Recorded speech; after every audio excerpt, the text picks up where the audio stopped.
Hi, everyone. In COM 114, this is Michael Luongo, your instructor, reporting from my apartment here in West Lafayette. I hope you're all enjoying Thanksgiving week. I have with us a longtime friend and colleague, um, Karen Frances McCarthy, Dr. McCarthy. It's my first time seeing her as a doctor with her new doctorate. Um, she and I know each other from Baghdad, as I'd explained. We both live in New York, but also Karen, Dr. McCarthy, lives in Dublin, which is where we are dialing in from. So I'm not sure when you young people are going to be taking a look at this video, but we hope to speak for about 20 minutes about what Karen Dr. McCarthy does, which will help you with your class and give you some outside advice. So it's not just me speaking to you and giving you advice on speeches and how you run them. So first, I'm going to welcome Dr. McCarthy. Karen, I'm going to read her bio. Thank you for joining us. Oh, you're And I'm going to welcome. say both Karen and Dr. McCarthy You can as just we say go along. Karen. It's Okay, fine. perfect. All right, perfect. Thank you. So, Karen Frances McCarthy, PhD, or Dr. McCarthy, is a spiritualist, scholar, speaker, and best-selling author of Till Death Don't Us Part. Formerly a political journalist and embedded reporter in Iraq, her first book, The Other Irish, resulted in her being named one of Ireland's top female broadcasters who have had an international impact. The book was supported by Ireland's Department of Foreign Affairs as part of the country's Reconciliation and Anti-Sectarian Fund as a cultural outreach project. Since the death of her partner in 2010, she turned her focus to spirituality, spectrality, consciousness theory, and the philosophy of religion. She has a deep interest in the intersections of literature, spirituality, and culture. Her writing often touches on themes of continued consciousness, healing, and empathy, meaning, and human connection. Her contributions to the spiritual memoir format have garnered widespread recognition, further cementing her reputation as a thoughtful and influential voice in both literary and spiritual communities. Academic work, including her PhD research on contemporary ghost literature, enhances her holistic approach to consciousness and mediumship, blending intellectual insight with spiritual depth. Karen, Dr. McCarthy, contributes to various media outlets, including the Irish Times, Salon, Huffington Post, and BeliefNet. As a public speaker, she educates people on contemporary views of death and dying. She lives in Dublin and New York, where she has a private practice. Thank you. Welcome, Dr. McCarthy, Karen. Um, so Thank great you, Michael. speaking to you and addressing you as Dr. McCarthy, but I'll be a little bit informal, as I often tell the students to be with me and use Karen for the most part. So again, welcome. Thank you for Thank you. joining us. Tom 114, I've given you some background, but just to reiterate, this is a speech class in the communications department. Most of my students are first year students. Almost all of them are STEM, with a few that are not first year and a few that are in the creative or liberal arts field. But primarily, the goal of the class is to get them comfortable with figuring out ideas to speak about, designing speeches, generally aimed at their expertise in STEM, um, with the goal, the long-term goal of helping them be better speakers in their future jobs, maybe in the future, speaking from the stage, doing things from the speaking circuit. But in general, it's to give them practical tips and help them be much more comfortable with public speaking in their college careers and in the future. So the questions are kind of aimed at your experiences with that as a goal in mind.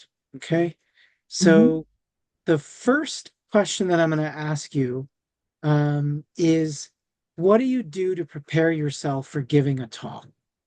So when I'm getting prepared, the first thing obviously you want to do is work on the content. Mhm. And I think that for me, I just really try to make sure that whatever the theme is I'm talking about is something I feel passionate about.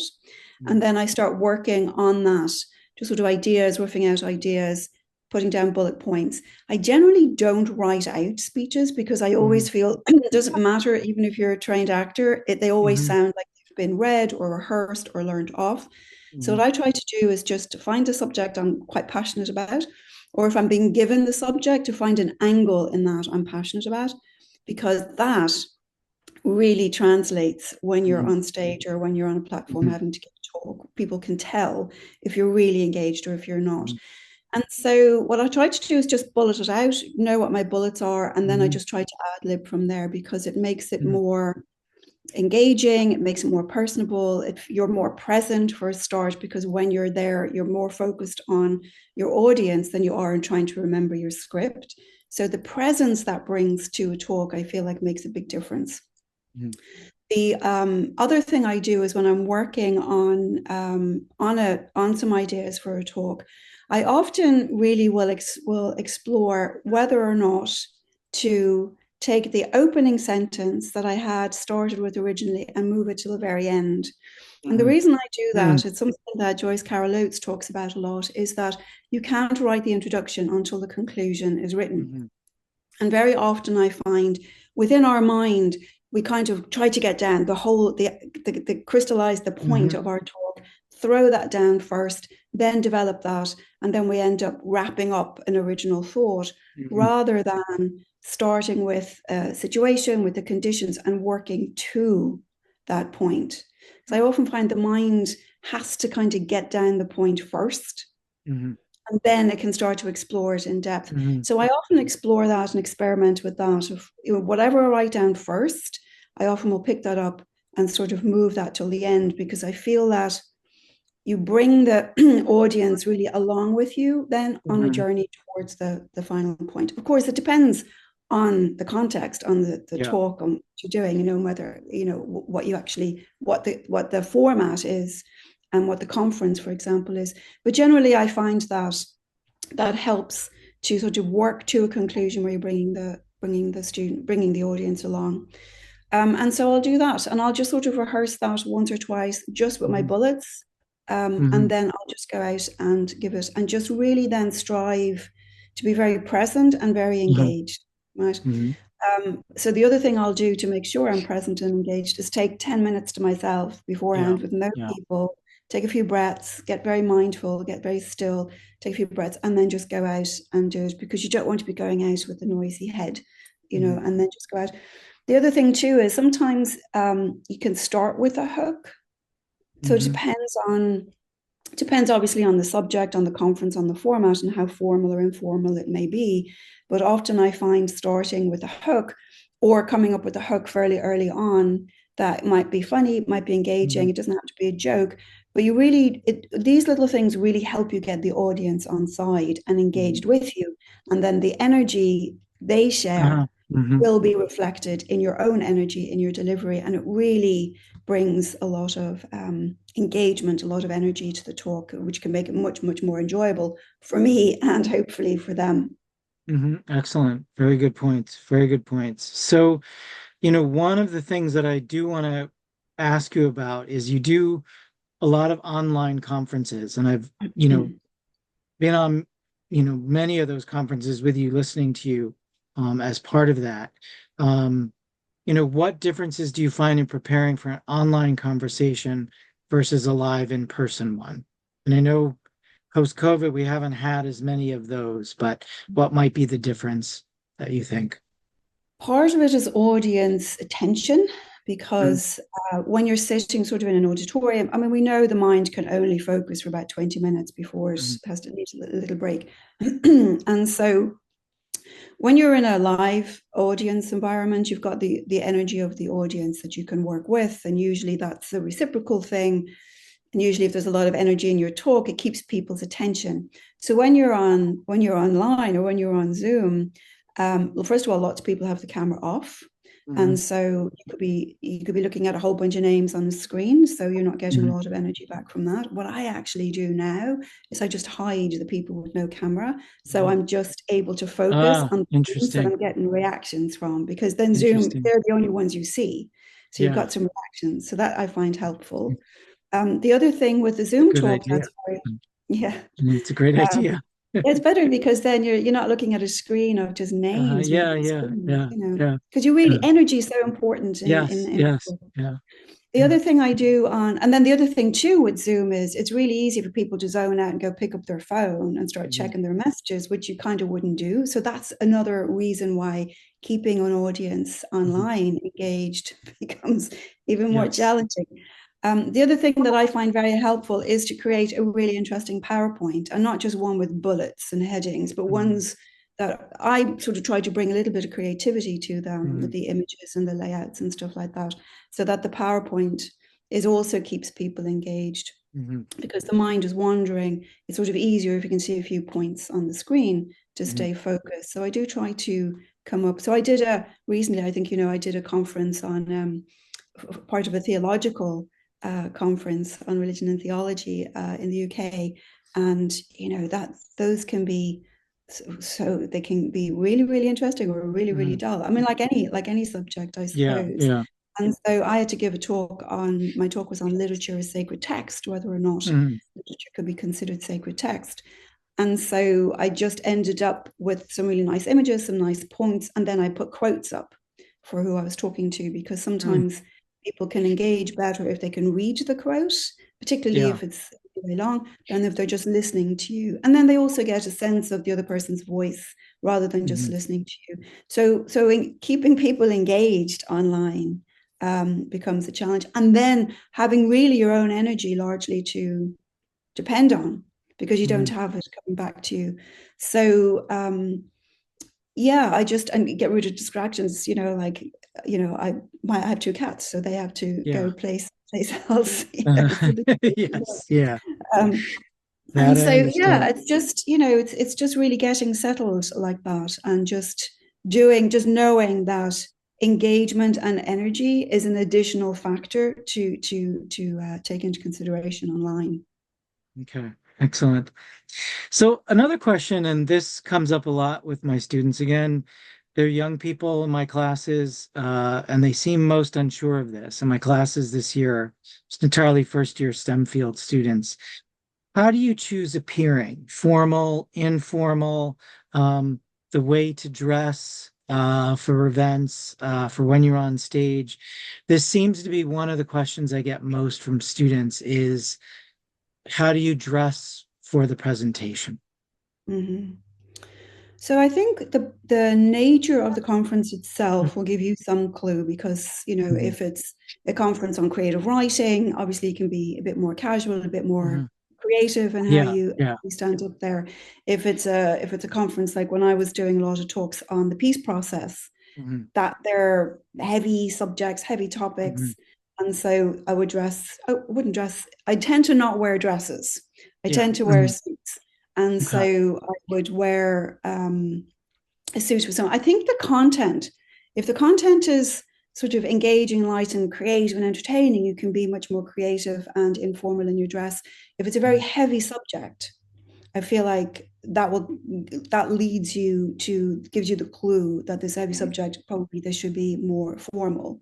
If you're unsure, what I would say is wear something that you can easily adapt. So if you're coming in a suit, for example, you have a suit and tie and all the rest of it, and you get there and all of a sudden everybody is very casually dressed, you can very easily remove the tie, open your shirt, roll up the sleeves, take off your jacket, so you can adapt your outfit if you get to a live place and you suddenly find you're overdressed.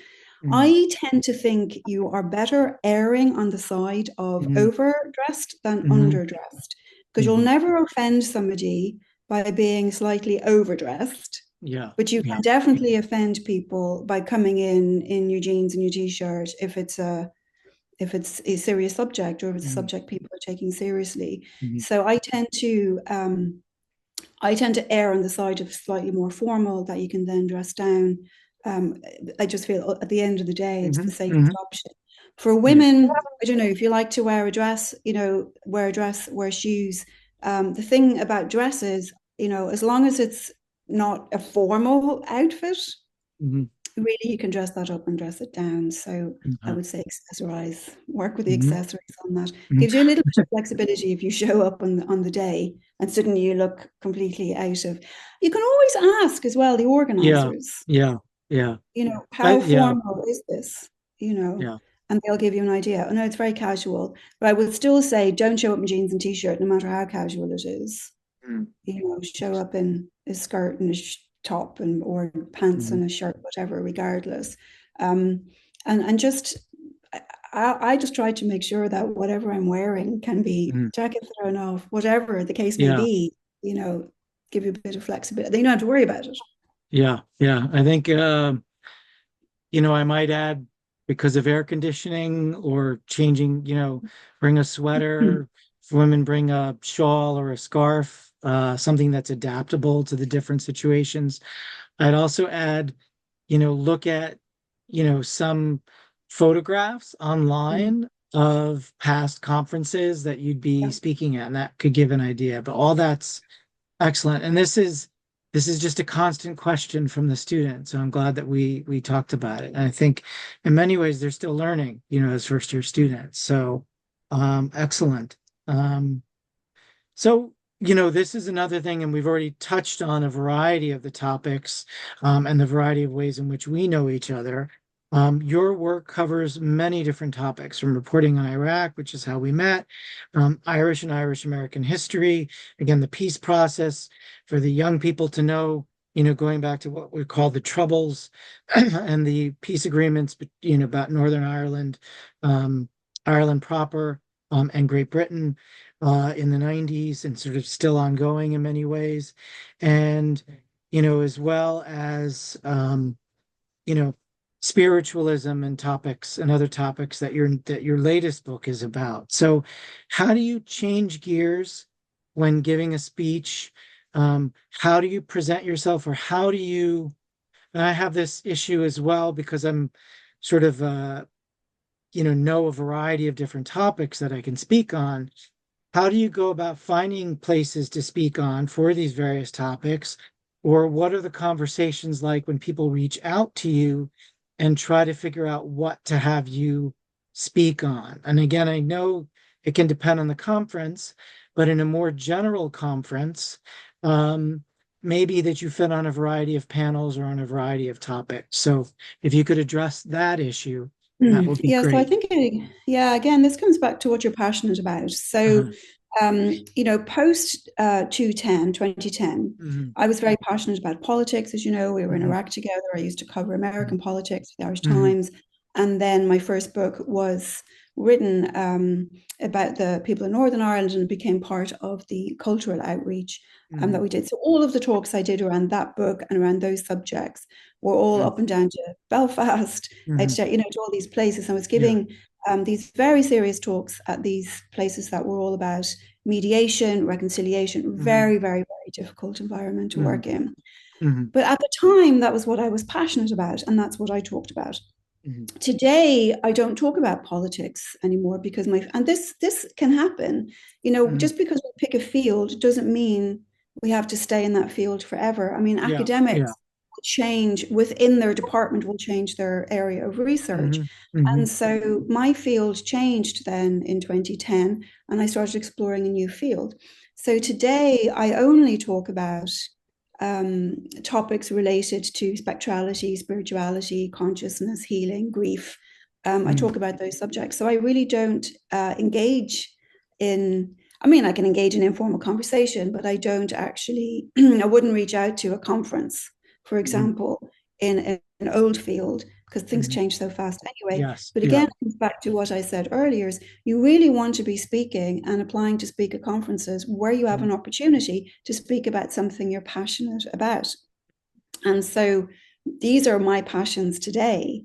And so this is what I Mhm. spend my time reading about, researching, and getting myself informed about.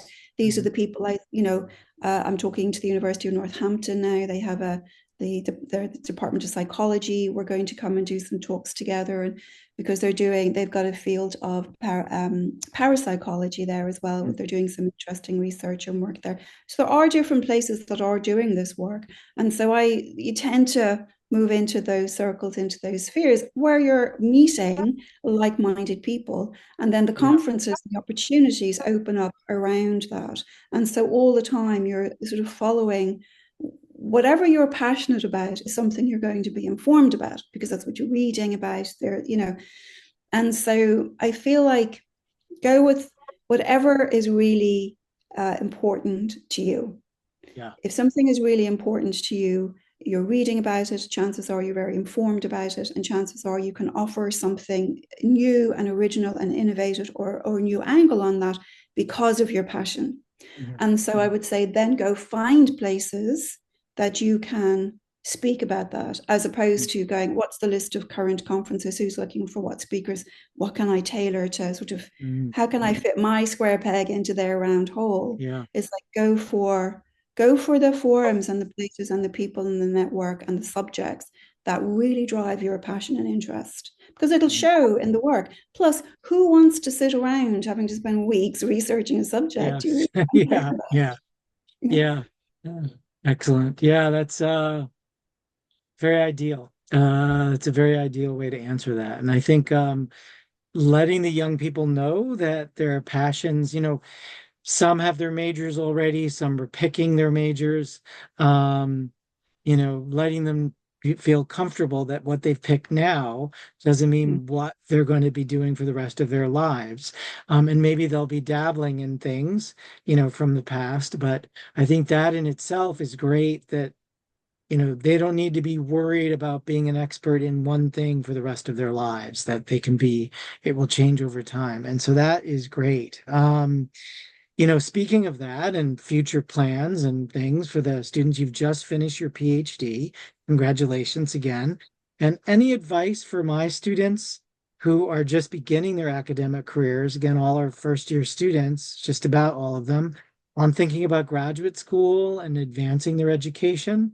I know most of them are thinking, and they're listening right now, when we put this up into Brightspace, but they've got to get through this semester first. They're very first in college for most of them, but they may be thinking about the future. What advice would you give them for thinking about an advanced education, beyond their undergrad. college degree? Yeah, their undergraduate degree.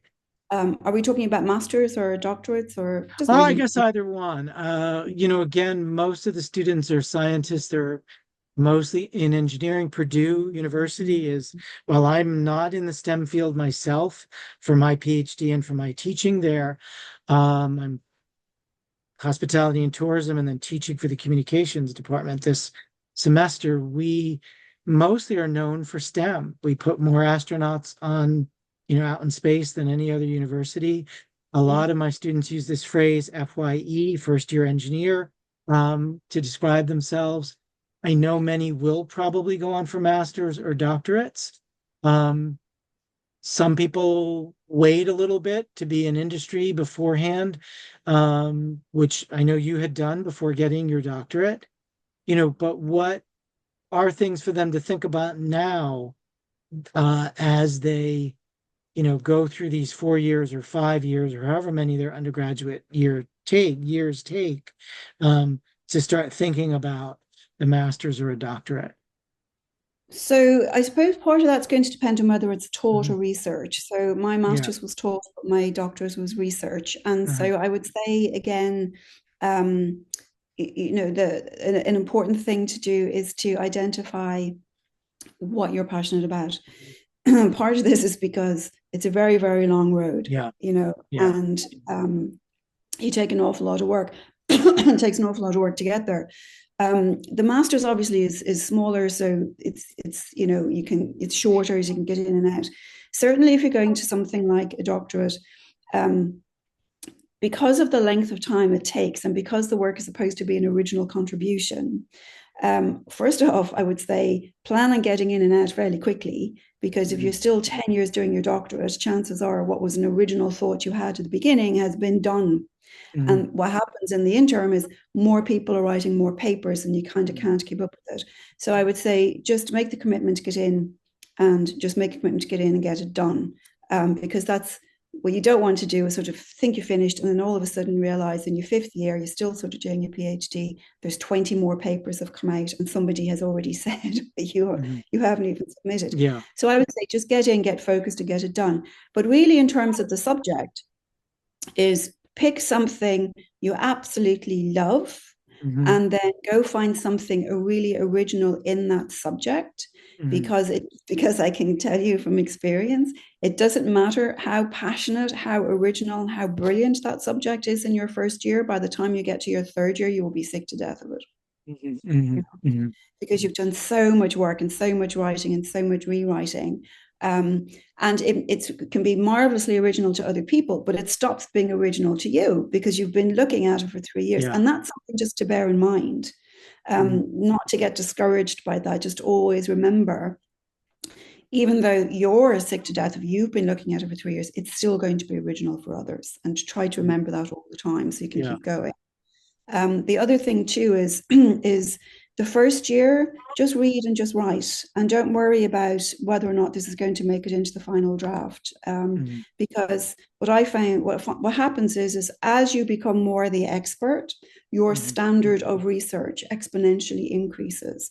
And so don't get too attached to what you're writing in your first year, because chances are you'll look back at it in your third year and you'll go, "Oh, that's rubbish. I need to Mhm. rewrite it." Redo. So I would just say, enjoy the first year, explore, experiment, and then really knuckle down. Sort of your third year is really the year you pull it all together. Mhm. But really, I think it's important with the doctorate, particularly, that you actually continue to enjoy the process of learning and exploring, Mhm. because it's a very long haul and it really takes a Yeah. lot of Oh, I stamina know. to Yeah. get through. To stay interested, that's the other thing Yeah. to stay. I mean, I did my doctorate on spectrality, and when I started off, I thought, oh, it's a brilliant idea. I love it. Nobody's done it, and still nobody's done it. But by the end of it, I was so bored to tears Yeah. with it, and thankfully, and actually, another thing is that people kept saying, "Oh, the Vibe is a really good experience," which are the defense they call it in America. Yeah. And I just couldn't understand how that could be possible. Go up Uh-huh. against a panel of people who are going to tear your Uh-huh. dissertation apart. Actually, it was fabulous because for the Mm. first time, I can't tell you how long, here were other people who were experts in my field, Yes. not in the field generally, who were really interested in what I Yeah. wrote. I was so relieved because you get so sick of it. So I Yeah. would say just be prepared that this is the long haul. Pace yourself, try to enjoy it, try to keep finding new things, but stay on point. Mhm. Don't go off, get, on digressions or this. I would say Mhm. just stay in it, get it done, make sure that what you're doing, the originality of your work, is still original 4 years later. Because if you're Mhm. messing, I know somebody's 10 years doing their PhD, and they have to keep changing it because it Mhm. has to be an original contribution. So get it out before somebody else does. So I think that I just cranked through mine in 3.5 Mhm. years and got it done because Mhm. I was like, somebody's going to come up with something soon. And Yeah. then you got to revise everything. So Yeah. didn't Yeah. get it done.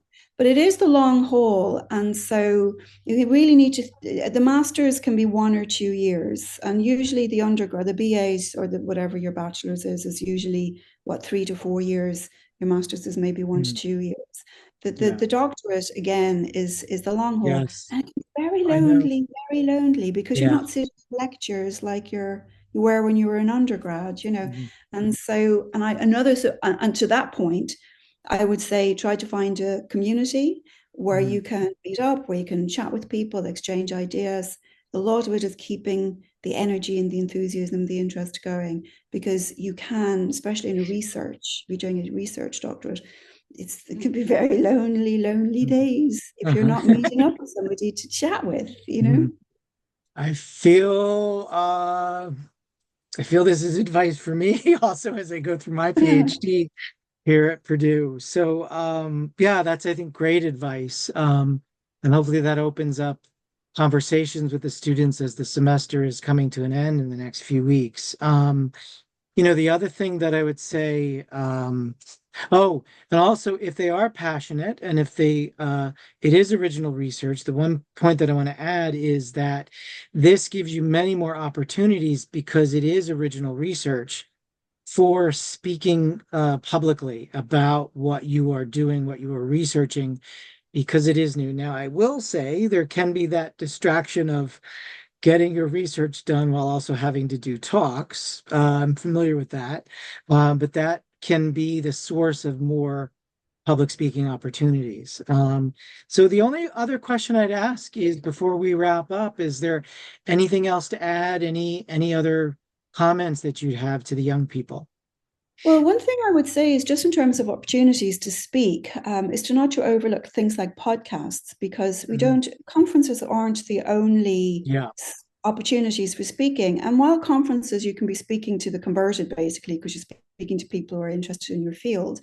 With podcasts, sometimes you get a really great opportunity to get interview experience, to get Mhm. speaking experience, to really develop your ideas and talk to somebody, or you're just talking in a one-on-one situation, and potentially reach a wider audience than the people who are going to, show up, go to all the trouble to show up at a conference. Mhm. So I wouldn't overlook that opportunity Excellent point. either. Yeah. Mhm. And then, another thing I've often done is just arrange talks. So, if I want to, like, so for instance, next year I contacted Dr. Cal Cooper at the University of Northampton, and we're going to be doing a talk on research into extrasensory perception and society cyclical research. And, there's a lot of interesting work also being done in the States on that over at the Mhm. Cal State Berkeley, at the University of Virginia. So there's some Mhm. interesting work there. So rather than sort of wait around for a conference on that, I've Mhm. invited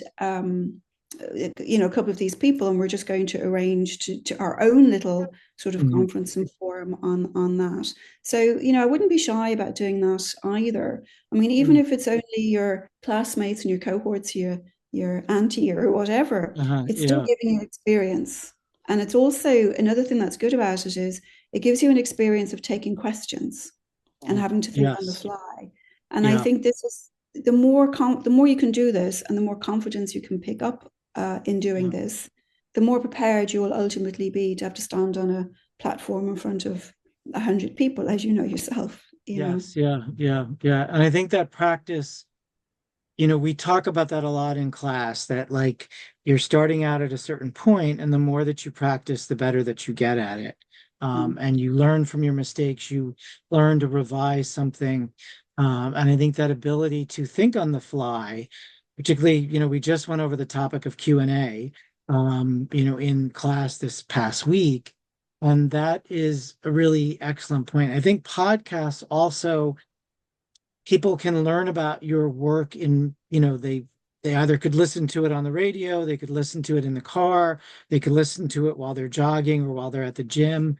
So it's more than just that moment that you're recording, that it's, everything into the future. And so that I think is excellent. And I think the Yeah. young people, go ahead, go ahead, go ahead. I was going to say the other thing about podcasters is they're always looking for people to be on their podcasts. Yeah. So if Yeah. you've got something interesting to say, and then you just search for who's discussing these sorts of ideas in their podcasts, chances are they're going to, book you on their podcast. Which is, Mhm. you don't get the Q&A opportunity on podcasts, but you certainly get an opportunity to explore your field and to Yeah. present these talks, which can be very, very helpful. Excellent. Yeah, this is all great. I think we could talk forever on these topics. Really, really, I want to thank you, Karen, Dr. Frances McCarthy, Dr. McCarthy. Um, and I just, it's been great. I'm in West Lafayette, where Purdue University is. Um, Karen, Dr. McCarthy is in Dublin, so we've sort of bridged the pond with this conversation. Today is Monday, November 25th, 2024. It's Thanksgiving week here in the United States. I know it's not really Thanksgiving week in Ireland, but most people are aware of this holiday no matter where they are. Um, and really, I want to thank you for speaking to Communications 114, which is the fundamentals of speech and communication that we teach here at Purdue in the Lamb School of Communications in West Lafayette, Indiana. So thank you. Thank you. I really, really appreciate Welcome. this. Pleasure. Thank you, Pleasure to Karen. be here.